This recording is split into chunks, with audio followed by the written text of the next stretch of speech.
प्रभु यीशु मसीह के मीठे और पवित्र नाम में आप सबको जय मसीह की। आप सभी को यीशु मसीह के जी उठने का पर्व मुबारक हो, पुनरुत्थान का पर्व मुबारक हो। हालेलुया। अजीजों, हम देखते हैं कि हमारे देश के जो जवान हैं, जब वो वीर गति को प्राप्त करते हैं युद्ध करते हुए, तो उसके बाद उनको उनकी विशेष सेवा के लिए उन्हें सम्मानित किया जाता है, पद दिए जाते हैं। इसी प्रकार से हम देखते हैं कि जो बड़े बड़े खिलाड़ी हैं या देश के लिए कुछ करते हैं, वो चाहे फिर वो एथलेटिक हो या फुटबॉल का कोई मैच हो, जो भी लोग करते हैं, जो प्लेयर है, जब वो जीतते हैं तो उन्हें सम्मानित किया जाता है, उन्हें अवार्ड दिया जाता है, उन्हें पद दिया जाते हैं। उनकी सेवकाई के बदले, चाहे फिर हमारे देश के वीर जवान क्यों ना हो, उनकी सेवा के लिए, उनके बलिदान के लिए, उनकी विशेष सेवा के लिए उन्हें सम्मानित किया जाता है। परंतु प्रभु यीशु मसीह की जीवन भर की सेवकाई पर उन्हें क्या इनाम मिला, उन्हें क्या प्रूफ मिला, उन्हें क्या प्रतिफल मिला, कौन सा अवार्ड उन्हें मिला, कौन सा सम्मान उन्हें मिला?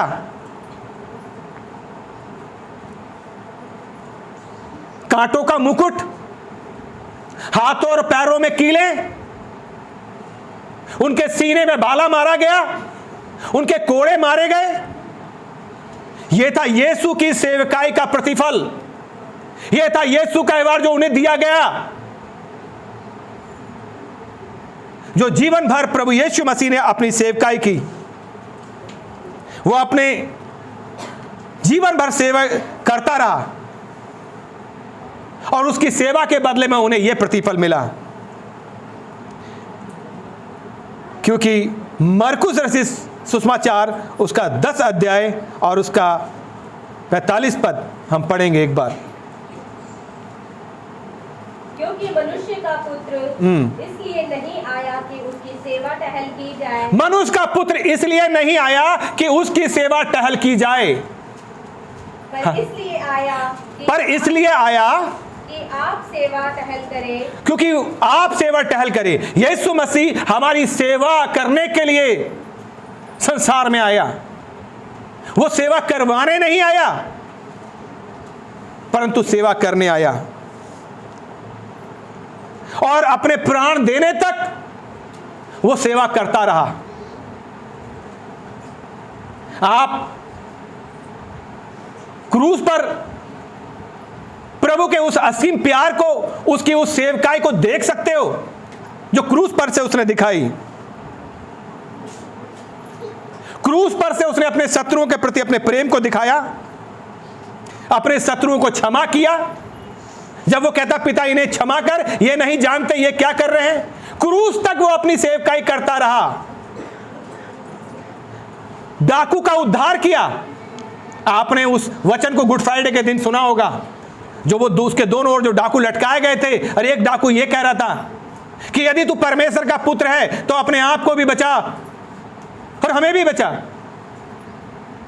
और दूसरा डाकू कह रहा था कि हम तो अपने किए की सजा भुगत रहे हैं, परंतु ये तो निर्दोष है। हे यीशु, जब तू अपने राज्य में हो तो मेरी भी सुधि लेना। उसने कहा तू आज ही मेरे साथ स्वर्गलोक में होगा। तो क्रूस से भी उसका वो उद्धार करता गया। हालेलुया। उस क्रूस से भी उसने उनका उद्धार किया। उसने अपनी मां का अच्छा प्रबंध किया। उसने उस 5वीं आज्ञा को पूरा किया, जब लिखा है कि तू अपने माता पिता का आदर करना। हालेलुया। हालेलुया। हालेलुया। क्योंकि ये वचन इस बात का प्रमाण है कि मसीह जीवन की सफलता का रहस्य आत्मसमर्पण है, और उसने अपना आत्मसमर्पण किया, शुरू से लेकर आखिरी तक अपने पिता की इच्छा पूरा करता रहा। आप देखते हैं कि जब अब्राहम इसहाक को बलिदान करने के लिए ले गया तो इसहाक ने कोई सवाल नहीं किया। जब उसको वेदी पे लिटाला गया, यह हमारा उद्धारकर्ता मसीहा भी, जब उसके पिता ने उसे मरने के लिए भेज दिया मेरे और आपके पापों की क्षमा के लिए, उसने कोई सवाल नहीं किया। जो भी जुल्म उसके साथ हो रहे थे वो सहता रहा, इसलिए नहीं कि मैं और आप पाप की जिंदगी जिए, इसलिए नहीं कि मैं और आप उसके उद्धार से वंचित हो जाएं, परंतु इसलिए कि मैं और आप उस उद्धार को प्राप्त करें, उस अनंत जीवन को प्राप्त करें जो वो हमें देना चाहता है। हमारा उद्धारकर्ता, हमारा प्रभु उस अत्याचारों से हारा नहीं,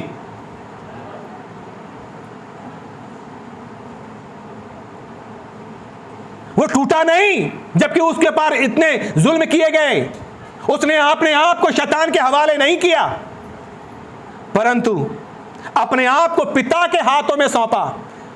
जब वो कहता है पिता मैं अपनी आत्मा तेरे हाथों में सौंपता हूं। मित्रों, हम जीवन में अपने समय में हम कितने बार अपने जीवन को अपने परमेश्वर के हाथों में सौंपते हैं कि प्रभु अब ये जीवन तेरा है, मैं अपने जीवन को तेरे हाथों में समर्पण करता हूं। कितने बार आप ये कहते हैं कि प्रभु मैं तेरी इच्छा को पूरा करना चाहता हूं। कितने बार आप अपने आप को परमेश्वर की इच्छा में समर्पण करते हैं।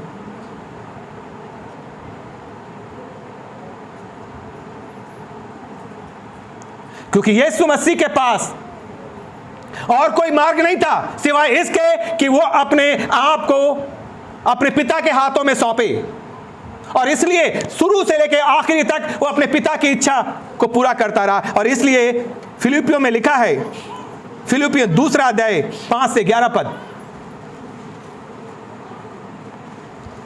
फिलिपियों 2 अध्याय 5 से 11 पद, जरा जल्दी से पढ़ें। जैसा मसीह यीशु का स्वभाव था, जैसा मसीह यीशु का स्वभाव है, वैसा ही तुम्हारा भी स्वभाव हो। हालेलुया। जैसा मसीह यीशु का स्वभाव था वैसा ही तुम्हारा स्वभाव हो। जिसने परमेश्वर के स्वरूप में होकर भी हाँ। परमेश्वर के तुल्य होने को, जिसने परमेश्वर के स्वरूप में होते हुए कि वो परमेश्वर था, फिर भी अपने आप को क्या करा? परमेश्वर के तुल्य होने को अपने बस में रखने, परमेश्वर को तुल्य होने को अपने बस में रखने की वस्तु ना समझा, अपने बस में रखने की वस्तु नहीं समझा। हाँ, वरन अपने आप को ऐसा शून्य कर, वरन अपने आप को उसने इतना शून्य कर दिया, और दास का स्वरूप धारण किया। एक दास, एक गुलाम के रूप में वो बन गया, एक सेवक के रूप में वो बन गया, और मनुष्य की समानता में हो, जैसे एक मनुष्य होता उसकी समानता में वो हो गया कि वो कुंवारी से उसका जन्म हुआ, कुंवारी कन्या से उसने जन्म लिया। एक मनुष्य के जैसे संसार में वो आया, और मनुष्य के रूप में प्रकट होकर, और मनुष्य के रूप में प्रकट होकर अपने आप को दीन किया। ठीक है, अपने आप को दीन किया, ताकि हम ये ना कहें कि वो परमेश्वर था, उसने दुख उठा लिया, वो उठा सकता था, इसलिए वो मनुष्य बना। हालेलुया।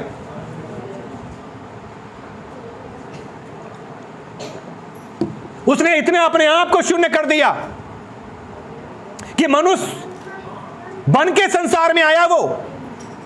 हालेलुया।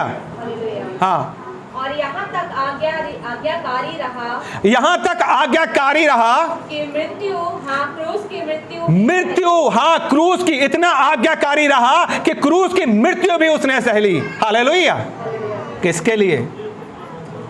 किसके लिए? यीशु किसके लिए मरा? यीशु किसी का धर्म बदलने नहीं आया, यीशु किसी की जाति बदलने नहीं आया, यीशु जीवन को बदलने के लिए आया। हालेलुया। यीशु उद्धार देने के लिए आया, यीशु प्रेम करने के लिए आया, यीशु पाप क्षमा करने के लिए संसार में आया। मैं बार बार बोलता हूं कि Christianity is not religion. Christianity is lifestyle. Hallelujah. यह रिलीजन नहीं है। यीशु उद्धार देने के लिए संसार में आया, यीशु पाप क्षमा करने के लिए संसार में आया, यीशु प्रेम करने के लिए संसार में आया, क्योंकि परमेश्वर ने जगत से प्रेम किया, संसार से प्रेम किया, किसी जाति विशेष से नहीं, परंतु संसार से, जगत से प्रेम किया कि उसने अपना इकलौता पुत्र दिया। काहे के लिए? ताकि जो कोई उस पर विश्वास करे, अर्थात प्रभु यीशु मसीह पर, वो नाश ना हो। वो नहीं चाहता कि हम पाप में नाश हो जाएं, क्योंकि पाप की मजदूरी मृत्यु है। नाश ना हो परंतु आनंद जीवन पाए। वो आनंद जीवन देने के लिए संसार में आया। हालेलुया। और यहां तक आज्ञाकारी रहा कि क्रूस की मृत्यु सहली। लेकिन हम पे कुछ समस्या आती हैं, हम पे परेशानियां आती हैं। यदि हमारा सताव होता है, यदि लोग हमें बुरा भला बोलते हैं, यदि हमें लोग गालियां देते हैं, यदि हमारे मसीह में आने के बाद या मसीह पर विश्वास करने के बाद जब हम पे सताव, परेशानी, समस्या आती हैं, हम हिम्मत हार जाते हैं। पाप से हारो, सच्चाई से मत हारो। प्रभु आपसे प्यार करता है, आपके पाप से प्यार नहीं करता। हालेलुया। इसलिए उसने इतना शून्य कर दिया कि दास का स्वरूप ले लिया। और क्या लिखा है? इस कारण परमेश्वर ने उसको अति महान भी किया, अति महान किया, और उसको वह नाम दिया जो सब नामों में, उसे वो नाम दिया जो सब नामों में श्रेष्ठ है। श्रेष्ठ है क्या? पढ़िए। कि जो स्वर्ग में है और पृथ्वी पर, और जो पृथ्वी पर है और पृथ्वी के नीचे है, वे सब यीशु के नाम पर घुटने टेके। वो सब यीशु के नाम पर घुटना टेके। एवरी नी शैल बाउ, every tongue confess that Jesus Christ is the Lord. Hallelujah. क्योंकि उसने मेरे पापों का कर्ज, मेरे पापों का दंड उसने लिया। हालेलुया। वो किसी धर्म जाति के लिए नहीं आया, वो समस्त संसार के लिए आया, क्योंकि समस्त संसार के पापों का प्रायश्चित यीशु ने किया। और अपनी क्रूस से भी वो समस्त मानव जाति को अपना प्रेम संदेश दे रहा था। हालेलुया। और परमेश्वर पिता की महिमा के लिए, और परमेश्वर पिता की महिमा के लिए हर एक जीव अंगीकार कर ले, हर एक जीव अंगीकार करे कि यीशु मसीह ही प्रभु है। हालेलुया। यीशु मसीह ही प्रभु है। हालेलुया। सो परमेश्वर का वचन कहता है, क्योंकि यीशु का जीवन उसके अपने लिए नहीं, पर समस्त संसार के लिए था। उसका जीवन समस्त संसार के उद्धार के लिए था, समस्त संसार के पापों की क्षमा के लिए था। यदि यीशु ने अपने आप को परमेश्वर के हाथों में समर्पित नहीं किया होता, तो मेरा और आपका उद्धार नहीं होता, मुझे और आपको पापों की क्षमा नहीं मिलती। और अब पापों की क्षमा के लिए कुछ और करने की आवश्यकता नहीं है। वचन कहता है, जो अपने पापों को मान लेगा, छोड़ देगा, उस पर दया की जाएगी। तुम्हारे पाप चाहे लाल रंग के हो, चाहे अरगवानी रंग के क्यों ना हो, मैं उन्हें हिम के समान श्वेत कर दूंगा। मैं तुम्हारे पापों को इतना दूर कर दूंगा जितना पूरब से पश्चिम। मैं उन्हें पीठ के पीछे फेंक दूंगा, उन्हें फिर स्मरण न करूंगा। हालेलुया। क्योंकि उसने हमारे पापों की कीमत चुकाई है। हालेलुया। इसलिए मित्रों, हमें चाहिए कि हम अपने जीवन को प्रभु यीशु मसीह के हाथों में सौंपें। हालेलुया। प्रभु यीशु के जी उठने पर कुछ घटनाएं घटी, जिसको हम मत्ती समाचार और उसका 28 अध्याय 1 से 10 पद तक में पढ़ते हैं। सब्त के दिन के बाद, हाँ, यीशु के पहले दिन, हाँ, पौपट्टे ही मरियम मगदलीनी और दूसरी मरियम कब्र को देखने आई। और देखो, एक बड़ा भूकंप हुआ, हाँ, क्योंकि प्रभु का एक दूत स्वर्ग से उतरा और पास आकर उसने पत्थर को लुढ़का दिया और उस पर बैठ गया। उसका रूप बिजली का सा और उसका वस्त्र पाले के समान उज्जवल था। उसके भय से पहरुए कांप उठे और मृतक के समान हो गए। स्वर्गदूत ने स्त्रियों से कहा, मत डरो, मैं जानता हूँ कि तुम यीशु को जो क्रूस पर चढ़ाया गया था ढूंढती हो। वह यहाँ नहीं है, परंतु अपने वचन के अनुसार जी उठा है। आओ यह स्थान देखो जहाँ प्रभु पड़ा था, और शीघ्र जाकर उसके चेलों से कहो कि वह मृतकों में से जी उठा है। Hallelujah, hallelujah. एक जगह से हम और मैं चाहूँगा पढ़ें, और वो है मरकुस समाचार उसका 16 अध्याय 1 से लेकर के 8 पद तक। जब शब्द का दिन बीत गया तो मरियम मगदलिनी और याकूब की माता मरियम और सालोमी ने सुगंधित वस्तुएं मोल ली कि आकर उस पर मले। सप्ताह के पहले दिन बड़े भोर जब सूरज निकला ही था, वे कब्र पर आई और आपस में कहती थी, हमारे लिए कब्र के द्वार पर से पत्थर कौन लुढ़काएगा। ठीक है, यहाँ वचन बता रहा है कि मरकुस समाचार उसका 16 अध्याय और 1 से लेके 8 पद में क्या लिखा है। हम इस वचन को यहाँ पे पढ़ते हैं कि किस तरह प्रभु यीशु मसीह जी उठा। मित्रों, यदि प्रभु यीशु जी नहीं उठता तो उसके जन्म का कोई महत्व नहीं होता, वो फिर महान पुरुषों में गिना जाता। लेकिन यीशु मर के जी उठा, तब उसके जन्म का महत्व बढ़ा। उसके जन्म का कोई महत्व नहीं होता, और इसलिए मरकुस समाचार का 16 अध्याय में इसका वर्णन किया गया। क्या लिखा है? जब शब्द का दिन बीत गया, लिखा है कि जब शब्द का दिन बीत गया तो मरियम मगदलिनी और याकूब की माता मरियम और सलोमी ने सुगंधित वस्तुएं मोल ली कि आकर उस पर मले। ठीक है, उसकी बॉडी पर उस सुगंधित वस्तुओं को मले उन्होंने लिया। सप्ताह के पहले दिन बड़े भोर जब सूरज निकला था, वे कब्र पर आई। ठीक है, कौन कौन था वहां पर कब्र पे जाने वाला? मरियम मगदलिनी, याकूब की माता मरियम और सलोमी।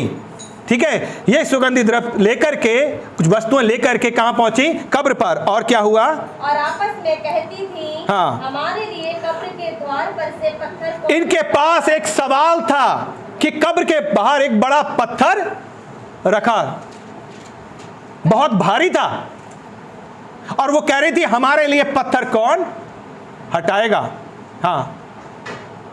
कौन लुढ़काएगा? जब उन्होंने आंख उठाई तो देखा कि पत्थर लुढ़का हुआ है और बहुत ही बड़ा था।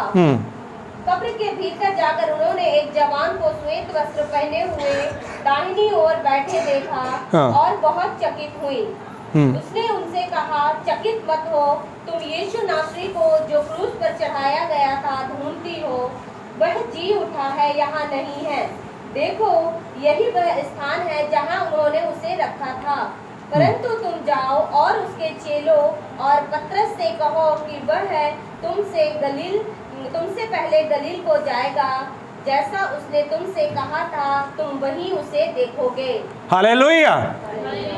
तो यहां पर जो घटनाएं घटी हैं, पहली चीज उनके दिमाग में यह चल रहा था कि इसके चेले कहीं ऐसा ना हो जाए लाश को उठा के ले जाएं और कह दें यीशु जी उठा है, क्योंकि प्रभु यीशु मसीह ने कहा था क्या? तुम इस मंदिर को ढा दो, मैं इसे तीसरे दिन खड़ा कर दूंगा। लोग सोच लेंगे यरूशलेम का मंदिर की बात कर रहा है जिसे बनाने में 40 वर्ष लगे हैं, लेकिन वो अपने बारे में कह रहा था। प्रभु यीशु मसीह ने कहा कि मुझसे कोई मेरा प्राण लेता नहीं, मुझसे कोई मेरा प्राण छीनता नहीं, मुझे इसे देने का अधिकार भी है और लेने का अधिकार भी है। तब उन्होंने क्या करा? आज्ञा पा करके वो कब्र के बाहर एक पत्थर लगा दिया और उस पर पहरे बैठा दिए गए, थाले डाल दिए गए।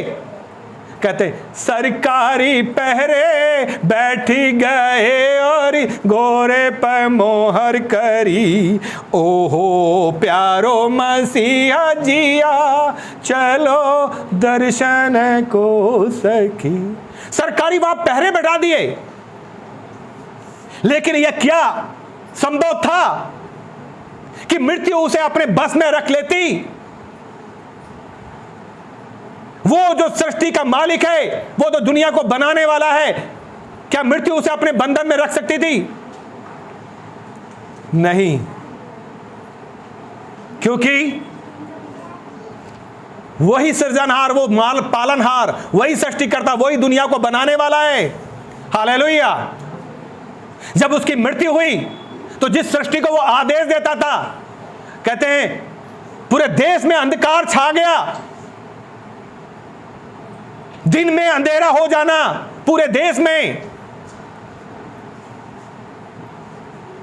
अचानक अंधकार हो जाना, कब्रें खुल गई, मुर्दे जी उठे।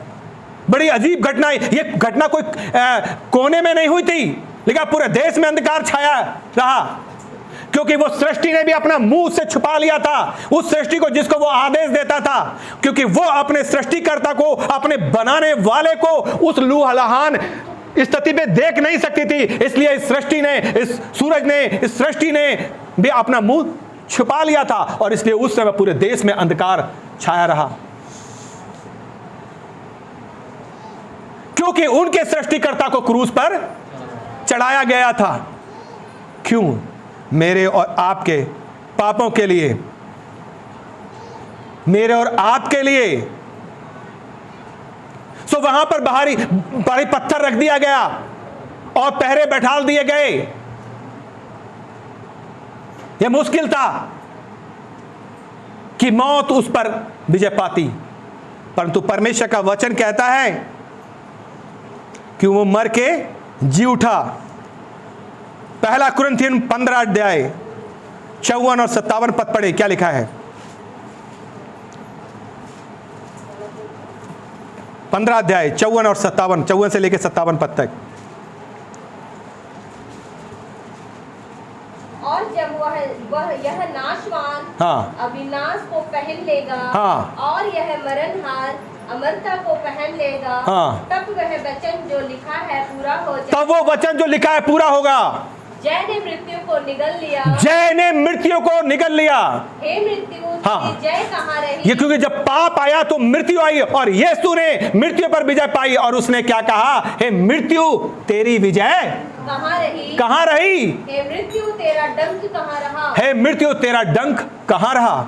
हालेलुया। क्योंकि यीशु मर के जी उठा, तो उसके जी उठने में कुछ बातें थी जो घटी। पहली बात मैंने बताया कि वहां पर एक भारी कब्र के बाहर एक भारी पत्थर लगा दिया गया, और जब मरियम मगदलिनी, सलोमी और याकूब की माता मरियम वहां पहुंची तो उनके पास एक सवाल था कि हमारे सामने से पत्थर कौन हटाएगा? हालेलुया। मित्रों, मेरे और आपके जीवन में भी कई बार एक बड़ा पत्थर होता है, और हम सोचते हैं कि पत्थर कौन हटाएगा? वो पत्थर हमारी बीमारी, हमारी समस्या, हमारे स्वार्थ, हमारे लालच, हमारे अहंकार, हमारे किसी भी प्रकार के पाप का पत्थर हो सकता है, किसी भी प्रकार की समस्या का पत्थर हो सकता है। लेकिन जब आप उसकी शरण में आते हैं, उससे विनती करते हैं, तो वो पत्थर हटाने के लिए परमेश्वर में दूत को भेजता है। हालेलुया। और जब उन्होंने आंखें उठा के देखा, क्योंकि मरकुस सुसमाचार क्या कह रहा है?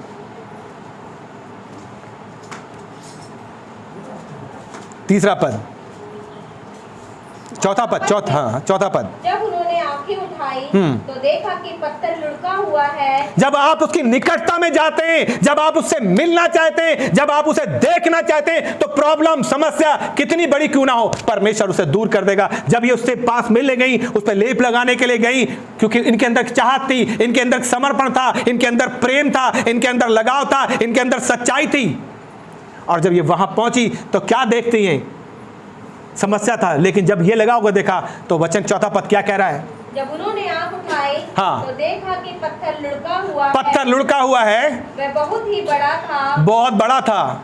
कब्र के भीतर जाकर उन्होंने एक जवान को श्वेत वस्त्र पहने हुए दाहिनी ओर बैठा देखा। पत्थर लुढ़का हुआ है और एक जवान श्वेत वस्त्र पहने क्या दाहिनी ओर बैठा हुआ है, और बहुत चकित हुई। और वो चकित हुई। उसने उनसे कहा, चकित मत हो, तुम यीशु नासरी को जो क्रूस पर चढ़ाया गया था ढूंढती हो। तुम यीशु नासरी को ढूंढती हो, जो क्रूस पर चढ़ा, उसे ढूंढती हो। हाँ, वह जी उठा है, वो क्या हुआ है? जी उठा है। Hallelujah, hallelujah, hallelujah, hallelujah, hallelujah. Hallelujah. थर थरे कांपत यीशु से बातें करी, है ना? वो डरने लगी, और वो बात करने वाला कौन था? प्रभु यीशु। हालेलुया। तुम यीशु को ढूंढती हो जिसे क्रूज पर चढ़ाया गया था। हालेलुया। क्या है? वह जी उठा है, वो जी उठा है। हाँ, वह जी उठा है, यहाँ नहीं है, वो यहाँ नहीं है। आज भी क्या कर रहे हैं? बहुत सारे लोग परमेश्वर को मृतकों में ढूंढ रहे हैं, मरे हुए में ढूंढ रहे हैं। हालेलुया। वो जीवित परमेश्वर है, और वो कहता है जहां मेरे नाम से 2 या 3 उपस्थित होंगे, मैं उनके मध्य उपस्थित होऊंगा। हालेलुया। जिंदे को क्यों तू मुर्दों में ढूंढ रही, ओहो प्यारो मसीहा जिया, चलो दर्शन को सकी। आज भी लोग मुर्दों में जीवित परमेश्वर को ढूंढ रहे हैं। हालेलुया। वो जिंदा है, उसने मौत पर विजय पाई है। हालेलुया। और अगली बात, चकित मत हो, हाँ। यीशु नासरी जो क्रूस पर चढ़ाया गया था, ढूंढती हो। यीशु नासरी जिसे क्रूज पर चढ़ाया ढूंढती हो, वह जी उठा है, वो यहाँ जी उठा है, वो यहां पर नहीं है। नहीं है। देखो यही वह स्थान है, देखो ये वो जगह है जहां पर उन्होंने उसे रखा था, उन्होंने यीशु को रखा था। हाँ, परंतु तुम जाओ और उसके चेलों और पतरस से कहो कि वह तुमसे पहले गलील को जाएगा। तुमसे पहले गलील को जाएगा। जाओ पतरस से कहो, उसके चेलों से बताओ। हाँ, जैसा उसने तुमसे कहा था, हाँ। तुम वही उसे देखोगे। हालेलुया। और वे निकल कर कब्र से भाग गई, हाँ। क्योंकि कपकपी और घबराहट उन पर छा गई थी। वो कांपने लगी। देखिए उस समय स्वर्गदूत का दिख जाना, अगर अचानक स्वर्गदूत दिखता है तो उसके पीछे कुछ ना कुछ योजना आती है कि क्या अब घटने वाला है, इसका मतलब कोई घटना है। और वो डरने लगी, है ना? हम देखते कि जब वो डरी तो उसने कहा डरो मत। हालेलुया। परमेश्वर का वचन कहता है, नमपद,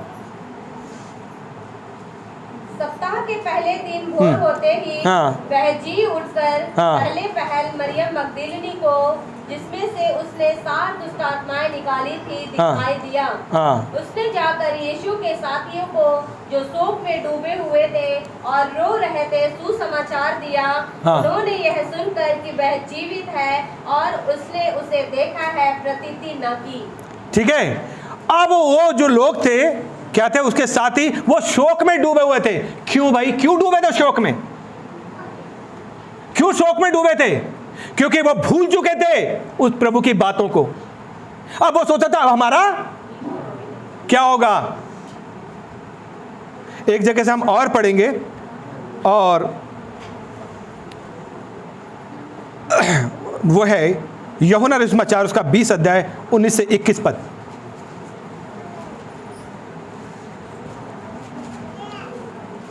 उसी दिन हाँ। जो सप्ताह का पहला दिन था, संध्या के समय, जब वहाँ के द्वार जहाँ चेले थे यहूदियों के डर के मारे बंद थे। हाँ, क्यों बंद थे? यहूदियों का मतलब जो यहूदी अधिकारी थे, उनके डर की वजह से इन लोगों ने अपने दरवाजे बंद कर रखे थे। और तब यीशु आया, हाँ। और उनके बीच में खड़ा होकर यीशु आया और उनके बीच में खड़ा हो गया, उनसे कहा, हाँ। तुम्हें शांति मिले। हालेलुया। ठीक है। आप देख सकते हैं कि शोक क्यों था? क्योंकि वो सोच रहे थे अब हमारा क्या होगा। यहूदियों से, अधिकारी से डर रहे थे कि अब हमारे लिए समस्या होगी। लेकिन यीशु आया और उनके बीच में खड़ा हो गया। फिर क्या हुआ? उनसे कहा, तुम्हें शांति मिले। तुम्हें शांति मिले। और यह कहकर हाँ। उसने अपना हाथ और अपना पंजर उनको दिखाए।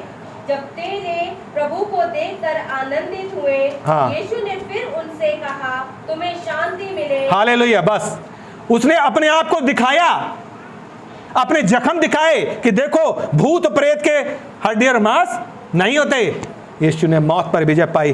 तो एक सवाल था कि एक बड़ा पत्थर, दूसरा था सरकारी पहरे, कितने तरीके अपनाए थे यीशु के ऊपर, क्योंकि वो जानते थे कि ये अद्भुत युक्ति करने वाला यही है। कुछ लोग जानते हैं परंतु यीशु को मानते नहीं। मित्रों, जानने और मानने में भी अंतर है। हालेलुया। दूसरी बात, वो डर उनके अंदर समा गया, उनके चेलों के अंदर में। शोक में वो डूबे हुए थे, लेकिन यीशु वहां प्रकट हुआ और कहा तुम्हें शांति मिले। आगे पढ़े क्या लिखा है।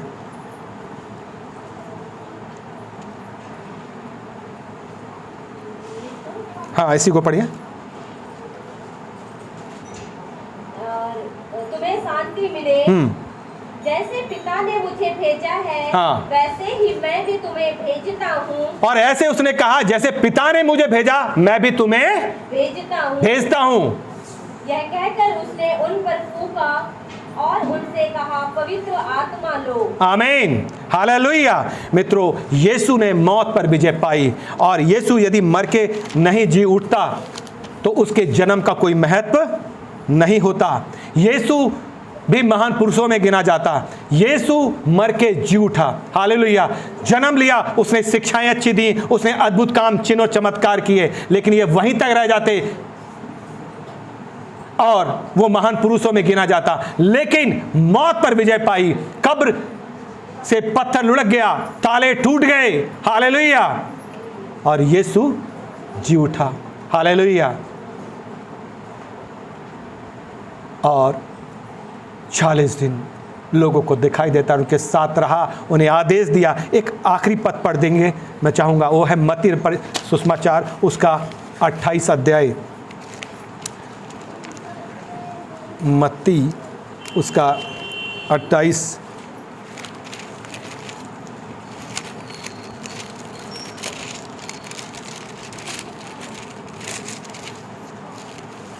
मत्ती 28 अध्याय उसका 16 पद से पढ़े।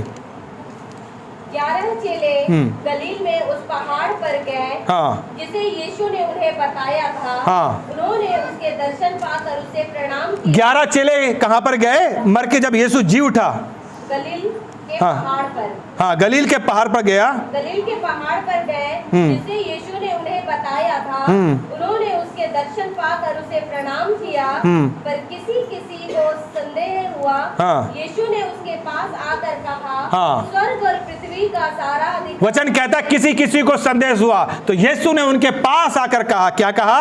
स्वर्ग और पृथ्वी का सारा अधिकार मुझे दिया। स्वर्ग और पृथ्वी का सारा अधिकार मुझे दिया गया है। इसलिए तुम जाओ, हाँ। सब जातियों के लोगों को चेला बनाओ। ये हमें प्रभु ने आदेश दिया है कि तुम जाओ, सारी लोगों को चेला बनाओ, और उन्हें पिता और पुत्र और पवित्र आत्मा के नाम से बपतिस्मा दो। हाँ। और उन्हें सब बातें जो उन्हें पिता, पुत्र, पवित्र आत्मा के नाम से बपतिस्मा दो, और उन्हें सब बातें जो मैंने तुम्हें आज्ञा दी है, हाँ। मानना सिखाओ। उन्हें मानना सिखाओ।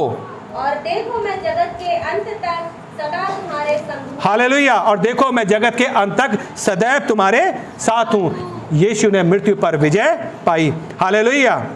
और यीशु की मृत्यु पर विजय पाने का मतलब कि उसके मृत्यु के उत्थान का महत्व बढ़ा, उसके जन्म का महत्व बढ़ा, और उसका पुनरुत्थान का महत्व विश्वास का दृढ़ आधार बना।